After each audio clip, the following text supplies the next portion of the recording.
Salut les voyageurs, j'espère que vous allez bien. On se retrouve aujourd'hui pour parler du chapitre 1006. Un chapitre bon dans l'ensemble et qui m'aura quand même ému. Avant de commencer la vidéo, toi cher voyageur qui passe par là, je te vois. Abonne-toi pour faire partie de l'aventure Logpause. Ensemble on atteindra Loftel et on trouvera le One Piece. Si la vidéo t'a plu, je compte sur toi pour la liker avec le haki du likement et n'oublie pas d'activer la cloche pour ne rien manquer des futures vidéos. Et surtout, si tu n'as pas encore vu la dernière vidéo, fonce. On parle de Zoro et de la famille des Shimotsuki. Sur ce, commençons la vidéo. Le chapitre commence avec Bao Hyang. Cette dernière retrouve Yamato, Momonosuke et Shinobu et annonce leur remplacement à tout le château. Senji entend alors cette annonce alors qu'il affronte quelques ennemis sur le chemin. Il se pose la question sur qui est ce jeune maître Yamato. Il doit alors choisir entre aller sauver les samouraïs ou aller du côté de Yamato pour sauver Momonosuke. Chaque groupe est à l'opposé de l'autre, il fait donc un choix et se rend vers le groupe qu'il doit sauver, mais on ne sait pas quelle est sa décision. Senji ne connaît pas Yamato et ne l'a pas vu en œuvre, comme a pu le voir Franky.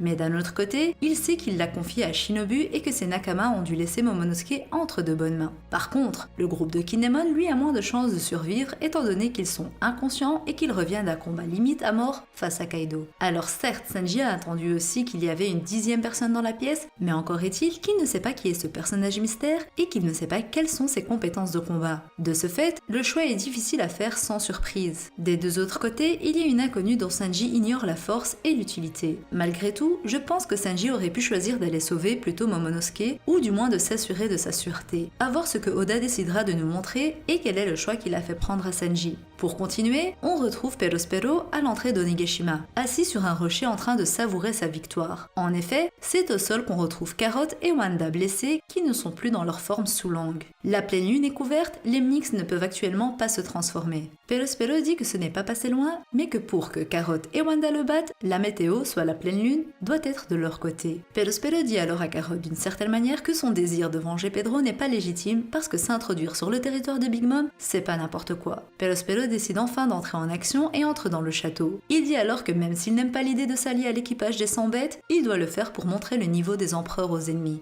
Dans la salle du concert, le virus fait rage. Les rebelles continuent de subir sa transformation, même ralentie. Un samouraï n'arrive plus à arrêter le processus de transformation et ce même avec les flammes de Marco. Par contre, on sait que Chopper lui arrive à se maîtriser et à empêcher le virus de se propager sur son corps. X-Drake et Hyogoro protègent Chopper qui prépare l'antidote de leur vie face aux ennemis et surtout face à Apo. Le virus fait ressortir sa puissance jusqu'à sa limite. C'est pour cette raison que Hyogoro est temporairement dans son corps de quand il était jeune. Les ennemis sont apeurés et connaissent la réputation de l'ancien boss Yakuza Hyogoro le Fleuri. Il a même été recruté à plusieurs reprises par Kaido, mais Hyogoro a toujours refusé l'offre. C'est pour cette raison donc que Hyogoro n'a pas été tué, mais plutôt emprisonné. On le sait, si Kaido est intéressé par quelqu'un, c'est pour sa force, ce qui nous prouve que Hyogoro est à la hauteur de sa réputation. Hyogoro se tourne alors vers ses Nagama de longue date, les boss Yakuza de chaque région. Il leur demande alors de le tuer dans le cas où il se transforme entièrement en démon de glace. Lui-même le sait, s'il se transforme, il tuera tous ceux qui l'entourent, et les boss Yakuza confirment que si Hyogoro est inconscient de ses actes, ça ne pourrait pas être pire. Personne ne pourra l'arrêter. En même temps, dans sa forme démoniaque, Hyogoro maintiendra sa force d'antan et autant vous dire que ce sera pas simple de l'arrêter. Sa demande de se faire tuer est alors totalement justifiée et c'est le deuxième Yakuza qu'on voit faire cette demande. Ainsi, on a encore une preuve de l'honneur et de la dignité des samouraïs qui sont prêts à accepter leur mort, plutôt que d'infliger des souffrances à leurs propres alliés.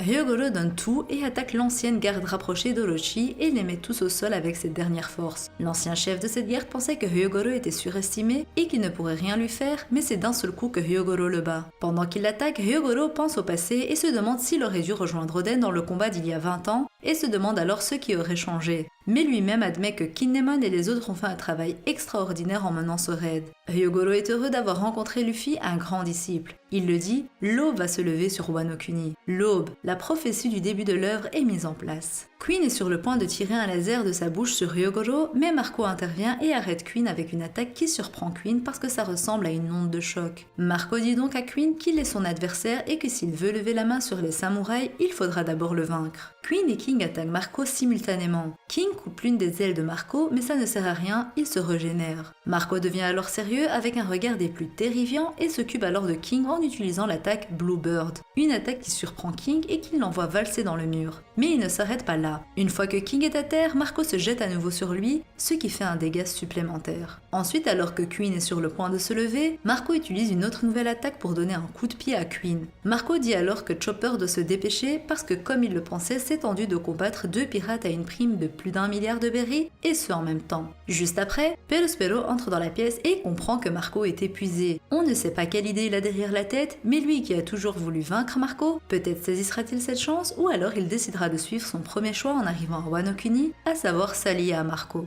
S'il s'allie à Marco, ça pourrait être très utile pour l'Alliance. Marco doit récupérer ses forces parce que bon, combattre 2 Yonko Commanders en même temps, c'est de la folie et ça nous montre aussi la puissance de Marco. Mais actuellement, Marco ne pourra plus retenir seul Queen et King plus longtemps. Et si Perospero s'y met aussi, il y a vraiment un gros désavantage du côté des alliés à ce moment-là. Par contre, si Perospero décide d'aider Marco, il pourra aussi faire gagner du temps à Marco et combattre contre Queen par exemple, même s'il n'est pas de taille. Le gain de temps à cette étape de la guerre est capital. Le choix de Perospero pourrait fortement se porter contre Marco étant donné qu'en début de chapitre, il le dit lui-même que même si ça ne lui plaît pas de s'allier aux 100 bêtes, il doit le faire pour montrer la puissance des empereurs. La fin du chapitre nous montre que les flammes de Marco ne font plus effet et que tous ceux infectés deviennent des démons. On voit Hyogoro presque entièrement transformé par le virus et prêt à se faire tuer. Ne souhaitant pas blesser les siens, il demande à un boss Yakuza de le tuer avant que sa transformation finale ne se fasse. Il s'agenouille attendant sa mort et dit qu'il ne regrette rien pendant que le boss Yakuza s'apprête à l'exécuter. Une fin de chapitre des plus saisissantes avec un personnage que j'ai adoré depuis le début. S'il venait vraiment à mourir, j'en serais triste, même si je sais que la guerre est cruelle et fera des morts. Selon moi, ce n'est pas le moment pour Hyogoro de mourir. Clairement, pour moi, Chopper a fini le remède et pourra l'attribuer à Hyogoro avant qu'il ne meure et aux autres démons de glace. Si Hyogoro était le seul à entrer dans la phase finale de la transformation, j'aurais dit que ce serait encore possible qu'il meure. Mais si plusieurs personnages finissent leur transformation, c'est que ce sera aussi le cas de Chopper,